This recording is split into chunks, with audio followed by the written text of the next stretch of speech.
lượm được cái chiếc điện thoại nữa các bạn, nhưng mà nó gãy mất cái tai phone rồi, gãy sâu bên trong thế này luôn. Luôn tiền mình sẽ chia sẻ các bạn cách lấy cái này ra nhá. Thì cách này nó đơn giản thôi các bạn. Có nhiều bạn không có biết thì phải đưa ra tiệm, thì ít nhất cũng phải mất 70-80 ngàn đến 100 ngàn. Còn sau khi mà xem clip này thì chắc chắn là sẽ không mất tiền nhiều như thế. Các bạn sẽ dùng một cây kim và một cái hộp quẹt. Chúng ta sẽ chuẩn bị và đốt cái kim nóng đỏ lên các bạn. Mình xem nhé. Đốt cái kim cho nó nóng lên.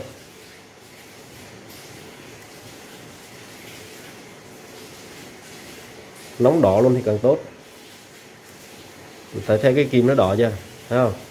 Kim nó đỏ đúng không? Rồi vừa thả ra cái chúng ta ghim vào.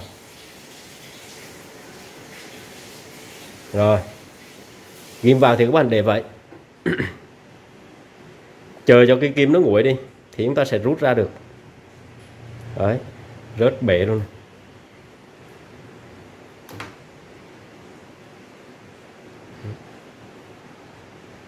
Tại vì khi mà nóng lên đó, cái kim nó sẽ ghim vào cái nhựa nữa các bạn, ghim phần nhựa, và khi nó nguội đi thì cái nhựa sẽ bám vào cái kim và chúng ta sẽ rút ra rất dễ dàng.